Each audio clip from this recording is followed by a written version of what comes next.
Hello Capricorn, Sun, Moon, Rising, and Venus signs. Kamusta kayo? Sana po nasa mabuti kayong kalagayan.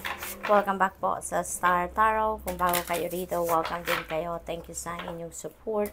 I truly appreciate them. God bless you all po. So Capricorn, maraming salamat po sa lahat ng mga nagdo-donate po sa ating channel, sa mga sa mga nagsisend ng super thanks. Maraming salamat po. Thank you for your generosity and for sharing your blessings with me. So, paunang mensahe po ninyo for the month is the Sequoia tree. Balance. Yan ang mensahe para sa inyo. Bring back the balance in your life. Capricorn, maaring ang iba sa inyo dito, may mga imbalances nang nangyayari sa buhay ninyo. May mga bagay na naniniglect kayo. May mga bagay na na-overlook kayo. May mga areas in life na hindi ninyo siguro masyadong napagtutuunan ng pansin because for some reason siguro there are other areas of life na nandoon lang yung focus ninyo, no? So may mga naniniglect na kayo dito. Posible din na mayroon ng mga pananakit din ng katawan ninyo, kung anong parte ng katawan ninyo, because siguro sa sobrang dami na ginagawa ninyo, nai-stress na kayo, no? Maybe physically, mentally, emotionally, nai-stress ng karamihan sa inyo dito, Capricorn. Kaya you need to bring the balance back in your life, no? Lagyan ninyo ng oras then at panahon yung health ninyo, yung well-being ninyo, other than pag-aasikaso sa inyong mga mahal sa buhay, sa trabaho ninyo, sa responsibilidad ninyo, sa mga obligasyon ninyo. While you are taking care of those things, also put time also para naman sa inyong katawan, sa inyong health, sa inyong well-being, so that you will be in balance, no? Mas magiging maganda ang ganap sa buhay, no, kung nasa magandang estado din ang inyong kalusugan, ang inyong pangangatawan. Okay? The second message is the energy of the honeybee community. So maybe you belong to a very beautiful, supportive, and helpful community, no? Siguro maraming tao sa paligid ninyo na very supportive of you, very helpful of you. Kung ano man ang kailangan ninyo, lagi kayong may natatakbuhan, lagi kayong may nasasandalan, kumbaga, in time of need. So that is very a lucky place to be, diba? Vision, yan. So ang iba sa inyo dito, Capricorn, maybe meron kayong ini-envision ngayon for yourself, and maybe that is what you are working on, no? Siguro sa ngayon mas natuto na din kayo na gamitin din ang inyong eagle eye, lalong-lalo na pagdating sa pagdediskarte, pag-iisip ng pagdedesisyon, yung mga ganon. So feeling ko nandoon din kayo sa period ng buhay ninyo na mas nag-mature na kayo, no? Yung parang mas naging magaling na kayo ngayon sa pag-navigate ng inyong mga sitwasyon sa buhay, anumang klaseng sitwasyon ang meron kayo, no? So parang ganon. You are using, or you are looking at things, no, at a higher perspective. Yun ang napipick up ko din dito for some of you. So tingnan natin kung ano pa ang ganap for Capricorn. We have aquamarine, yan ang crystal ninyo, go with the flow. Ayan, so this is a beautiful reminder for some of you, Capricorn, na just go with the flow with life, no? Just parang meron ditong energy of surrender din, no? Ini-invite din kayo dito na mag-surrender kayo sa divine universe, mag-surrender kayo sa natural ebb and flow of life, and just go with the flow, no?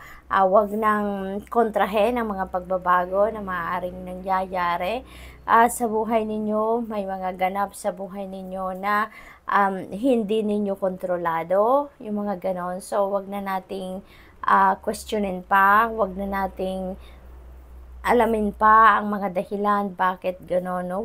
Let's just go with the flow, okay?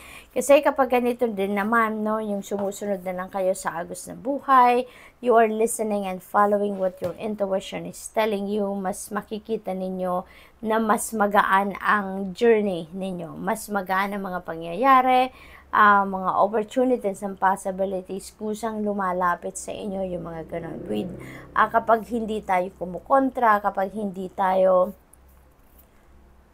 nagtatanong, kini-question natin ang universe, 'di ba? Paminsan, when you go with the flow, you will see the difference, no? Na mas maganda, mas tahimik, mas stress-free kapag sumusunod na lang tayo sa agos ng buhay. What else? We have Golden Healer Quartz, open the door. Ayan, so maybe yung iba sa inyo dito, closed off kayo, no? Maybe sa mga taong gustong tumulong sa inyo, sa mga taong nag-i-initiate ng assistance, ng tulong in any form, siguro ang iba sa inyo, closed off kayo sa ganong bagay, no? Kasi siguro sanay kayo na kayo yung nagbibigay, kayo yung tumutulong, kayo yung nagbibigay ng assistance, kaya siguro hindi kayo komportable na kayo yung tinutulungan or kayo yung binibigyan ng kung ano man, ano, yung ganon. Kaya dito, there may be help, no, that you need at this time, kaya may mga tao sigurong lumalapit at nag-i-initiate ng assistance sa inyo, and maybe nahihirapan kayo na tanggapin yon, no, because nga siguro hindi kayo sanay. So what else? We have Tiger's Eye, overcome your fears. Ayan, so this is a very powerful reminder para sa inyo, or encouragement sa inyo na i-overcome nyo na yung inyong mga takot, because alam nyo naman na kapag pinairal ninyo yung fear sa puso ninyo, you know, you will not go anywhere. You will be held back, no, by fear. Instead na mag-progress kayo, instead na mag-evolve kayo, instead na mag-grow kayo, yung parang may stuck lang kayo where you are now, kasi nga may takot kayong nararamdaman, kaya hindi kayo makakausad. Kaya ngayon, napaka-importante ito na pag nilay-nilayan ninyo, na i-overcome na ninyo ang inyong mga takot. Isantabi nyo na yan, leave that behind you, so that you can make progress, no, sa sarili ninyo. So, ano pa ang mensahe para kay Capricorn for the month? We have transmutation. Ayan. So, ang iba sa inyo dito is, feeling ko, magkakaroon din kayo dito ng pagbabago ng kaisipan. You will change your perspective dito in terms of fear, no? So, posible na yung takot na to, matatransmute ninyo yan into positive feelings, emotions. Siguro, marirealize din ninyo na oo nga, kung ang takot ang papairalin ninyo sa sarili ninyo, hindi kayo uusad, hindi kayo magpo-progress, walang magandang resulta na idudulot sa inyo ang takot. Kaya papalitan nyo na yan ng determination, ng drive, you know, ng perseverance, yung mga ganon. So that's good. We have stillness, and you may need to do some kind of reflection dito.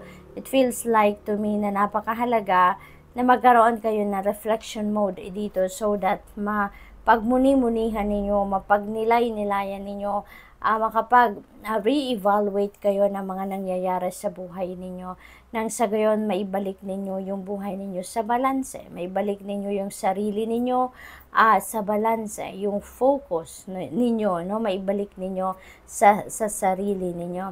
Kaya you may need to do some kind of a stillness, reflection mode, mag-contemplation kayo, step back a little from what is causing you stress, step back a little from what is making you so busy, you know, at bigyan ninyo ng konting oras lang yung sarili ninyo para makapagmuni-muni kayo. Okay?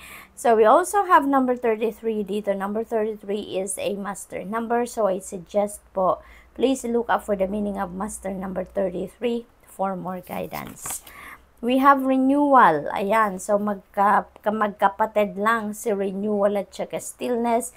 You really need to renew yourself sa ngayon. Siguro talaga, Capricorn, ang karamihan sa inyo stressed out kayo, burnout na ang iba sa inyo, no? Nakarating na kayo doon sa punto na sobrang pagod na kayo physically, mentally, emotionally.